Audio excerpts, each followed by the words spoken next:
Hey there. Happy Thursday. It's Leslie Dories, your marriage coach. And today's the day that I talk about marriage. And one of the things, how many of you have heard that marriage takes compromise and sacrifice? How many of you have heard happy wife, happy life? If mama ain't happy, ain't nobody happy? How many of you have heard that the secret to a happy marriage is for the husbands to just say, yes, dear? So if you've heard any of those things, just give me a thumbs up, let me know, because they are all 100% wrong. A lot of people say that the reason why I say that you don't want to compromise or sacrifice in your marriage is because both of those things require giving up. The old adage in compromise is you give up something, I give up something, we meet somewhere in the middle, right? The problem is in the giving up. If you feel like you have to give up something, your marriage is going to be in trouble because you can't give up parts of yourself. Now, what marriage does require is that maybe you have to modify some things, right? So when my husband and I were first married, I did ballet 4 nights a week. And he did taekwondo 3 nights a week. And we did not do each other's thing. He did his thing, I did mine, and that was great. And as we moved along and we had children, I still danced. I didn't dance 4 nights a week. I would only dance maybe two. And his interests changed over time. He stopped doing taekwondo and started doing other things. But we always made room for the other person's interests and hobbies. What we did was we modified when we did them. Because as I told my husband when we first married, that if he asked me to give up dance, he would not like the woman he was living with. That was my mental health exercise. That was a self-care activity for me.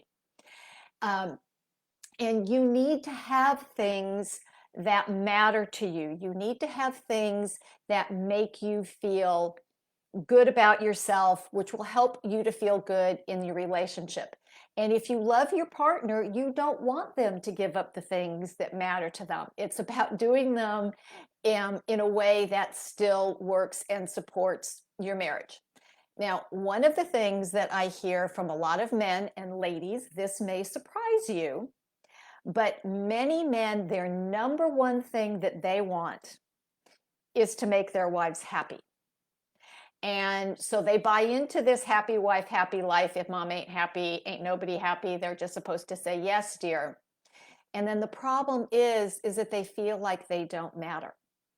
And ladies, you're not going to know that they're doing this. You might eventually find out, but in the moment you don't know. And it really imbalances marriage because both of you matter. One of my favorite expressions, or one of my Leslieisms, so to speak, is that if the marriage isn't working for both of you, it isn't working. And if one of you has to not be who they are, if one of you has to stop talking about things, stop engaging in things, stop doing things that make them feel healthy and fulfilled, then it's not a good marriage and it's eventually going to fail. Now, many, many years ago, I read a book called Marriage Insurance by a man named Willard Harley. It's no longer in print, and I wish he would bring it back because he talked about 4 things being necessary for a good marriage: honesty, protection, care, and time. Now, another one of my Leslieisms is that nothing thrives on neglect, and your marriage is no different. So that's the time factor. You actually have to invest time and energy into your relationship. Care is the cherish. You do things for your partner because that makes them happy. But you don't do things for your partner that make you unhappy. That's not cherishing, right? And protection means that you protect your partner from harm from both outside the marriage and inside the marriage. Now, here's where a lot of people get hung up because they interpret this idea of I can't ever say anything that will upset my partner. And this is where the happy wife, happy life fallacy comes in. I've got a friend who says happy spouse, happy house, and I'm all over that. Thanks, Scott. But what you want to do is to make sure that if things are not going well for you, that you have a way to bring them up to your partner. That's the honesty part. And what in the marriage insurance book says that time, protection, and care all fall in the face of honesty. Because sometimes you have to tell your partner, you have to tell your wife, you have to tell your husband, this isn't working for me.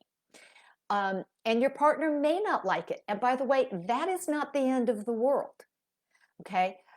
What's going to be the end of the world is if you are not honest with your partner. Okay, guys, I hear you. I hear you. I hear you. I've heard you before, right? That you don't want to upset the apple cart. You don't want to upset the woman that you love. And I get it. That's not your intent by being honest. And by the way, I believe in radical honesty, not brutal honesty. You can always be honest and kind at the same time. Okay. And this is a critical component of marriage is how do you talk to your partner when things aren't going well for you? And sometimes people wait and they get defensive when their partner says something, or they get defensive, they've sat on this for a long time and finally they've reached a point. Now it's like, what a colleague of mine, Terry Real, calls verbal vomit. I just let it all out, and I let it out in a angry and hostile way. That's not good relationship skills, right? Neither is sitting on it. Neither is being quiet about it and quietly seething and getting resentful.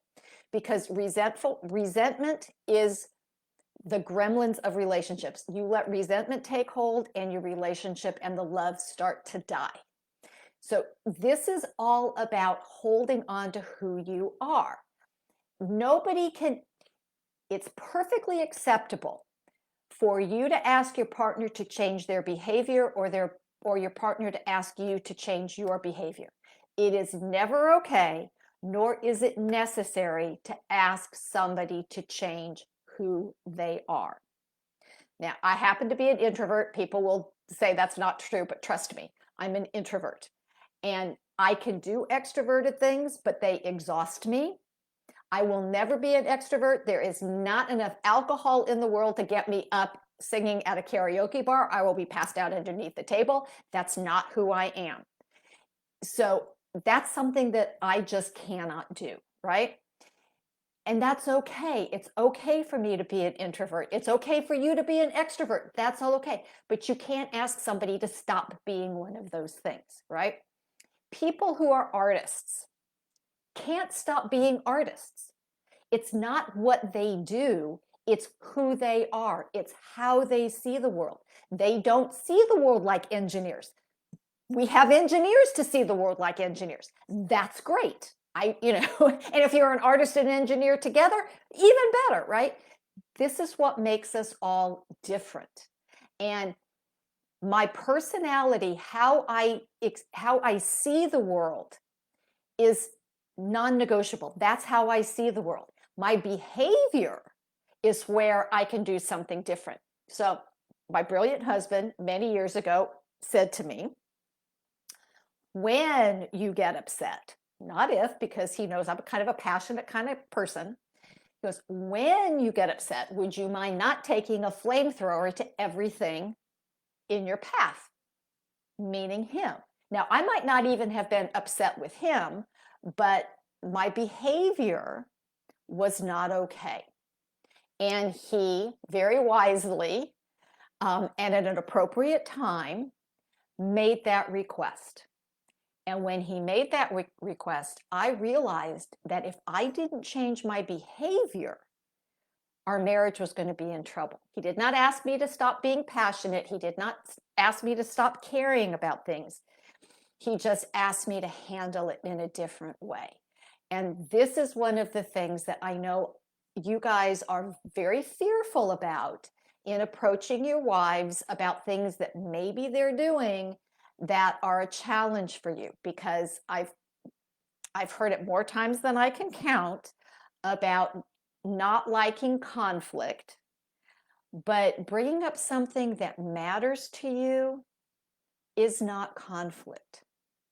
It's honesty, and it's necessary, because what happens is that you will stop being who you are, and you will not feel good about yourself. And to be honest with you, ladies and gents, if you always give in to your partner, and now if you're saying yes because you can legitimately say yes, that's fine. I think partners should say yes to each other as often as they can. But sometimes you have to say no. How you say it and when you say it matter, but it needs to be said, because quite frankly, guys, if you don't say it, she actually loses respect for you, which again is not what you want for your marriage. And I get that it's hard, because we have a society saying, if mom ain't happy, ain't nobody happy. But that puts what is supposed to be an equal partnership on unequal footing. And the answer to it isn't to have a fight or be demanding or be, I don't know, in any other way unhelpful. It's about being able to be clear and being able to be honest, because you matter. What is important to you matters, and your marriage has to make room for that. Okay? Now, this sounds simple, and it is.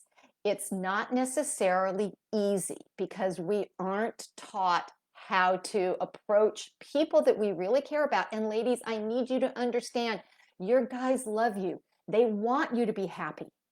Okay? But here's the choice. They can't make you happy. You have to choose to be happy. And they can certainly add or detract from it, but the ultimate choice is yours. And you don't want somebody who is just abdicating all sense of responsibility into the marriage. But that's what happens if you put yourself in charge. So you want to be able to have these conversations. And like I said, it's a simple concept. It's not easy in practice, because we are not taught how to have these conversations. Nobody has to take a relationship 101 class to get out of high school or college. I think they should, but nobody's listening to me.